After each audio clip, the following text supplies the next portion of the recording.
So guys, today we are taking a look at the swing of Billy Horschel. We're going to analyse the swing and then we're going to take a look at what key points in that swing you can take from it and then what you can start to impart into your game and apply to it.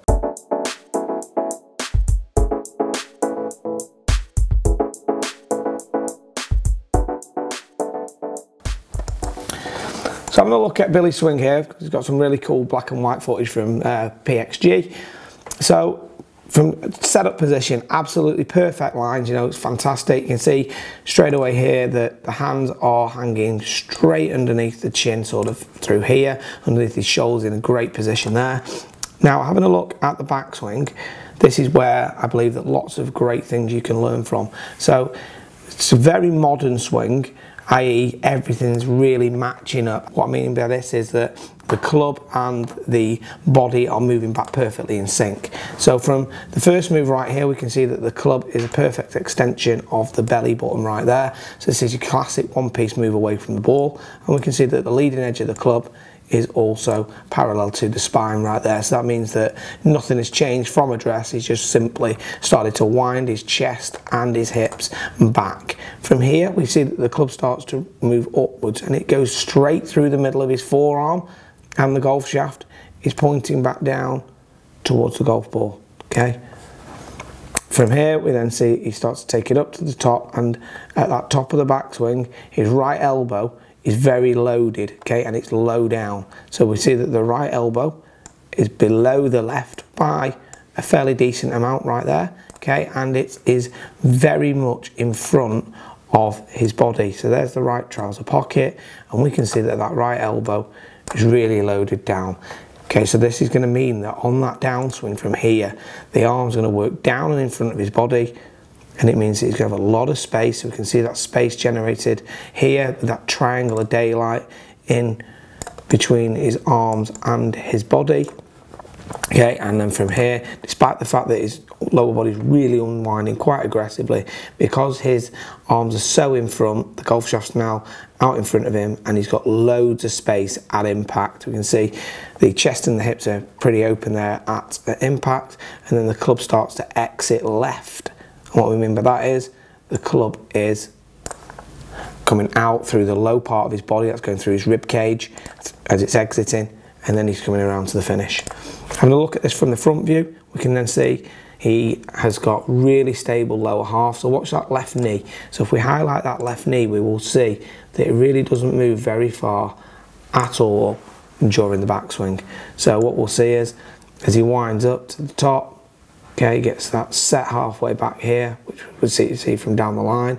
And we can now see how loaded he is at that top of the backswing. Have a look from here, you can see that he's got a straight line from the outside of the left foot all the way up to the top of the back, okay, and we can see that this is a perfect straight line, and that knee has not travelled far at all during that backswing, so he's creating a lot of power through the floor.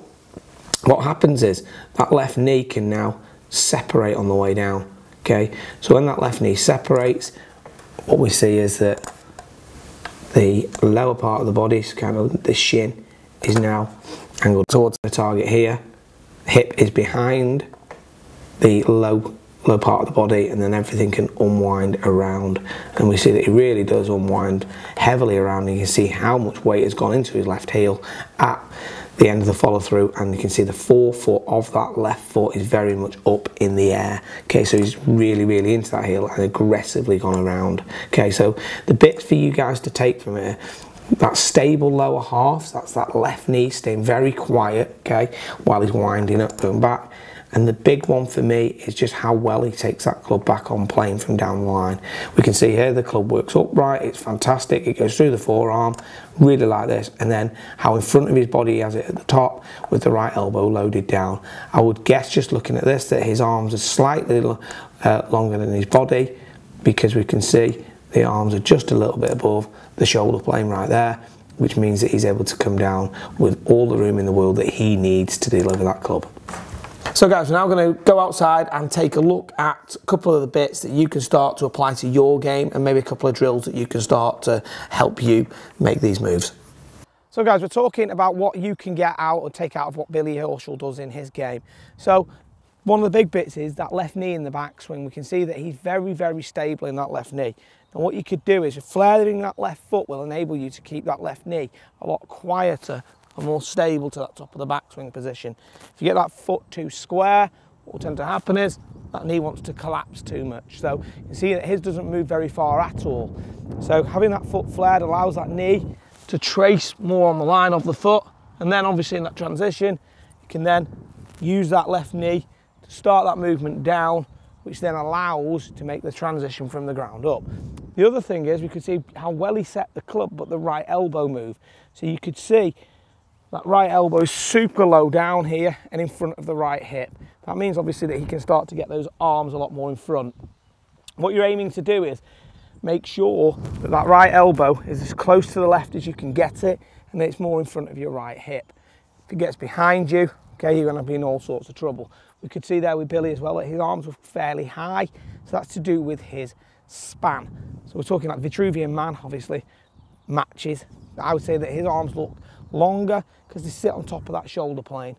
So his arms just slightly sit up, right elbow there, down, and in front of the kind of right trouser pocket. I mean, he very easily can get it down and in front of him on the way down.